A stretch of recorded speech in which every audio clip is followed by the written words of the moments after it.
What do you think is going on here? Every moment since 11:47 p.m. on Friday, when she was not where she was supposed to be, I've thought, where are you?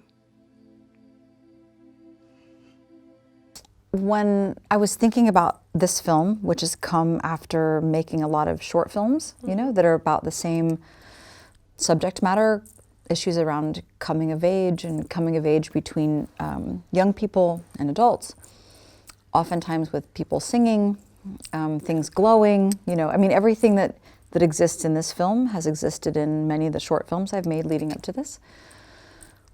But I was also looking at, you know, like there's a film from the late 80s, an American independent film called River's Edge, which also features a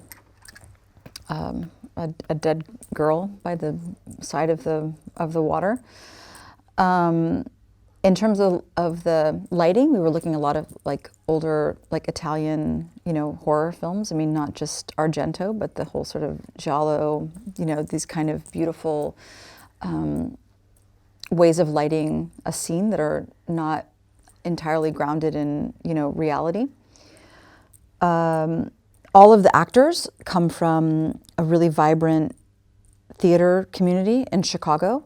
So there was a way that we were also looking at this film as it relates to theater, you know, so oftentimes it's just this kind of still frame with, you know, kind of people sort of moving through the frame in a way that one would stage a theater movement, as opposed to being able to just cut all the time, you know, to deal with the action. And we looked at American art photographers Todd Hito and Gregory Crewdson, and for Carolyn Harper, we looked at an American figurative painter named Jenny Saville, who makes these like really very abject, kind of goopy, figurative paintings, you know. So it was like there was no reference that was too weird. I would 100% consider this film a feminist film, even though there's a dead girl, and even though there's very broken female characters, you know, very problematic female characters.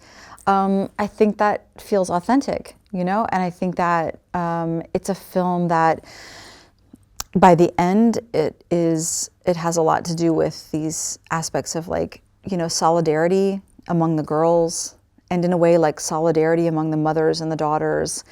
And even the way, for instance, that the women have helped, you know, teach the men something, you know, even the boy who has his like, I treat girls like shit, you know, jacket.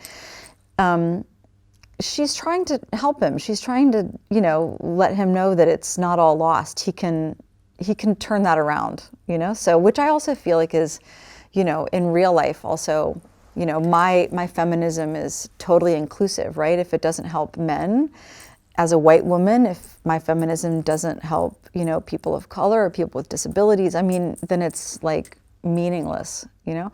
But I think it's important to make feminist films that offer pretty still problematic, you know, portrayals of the female experience. Sorry, something is missing. Oh gosh, sorry. Did I like pop off a in here?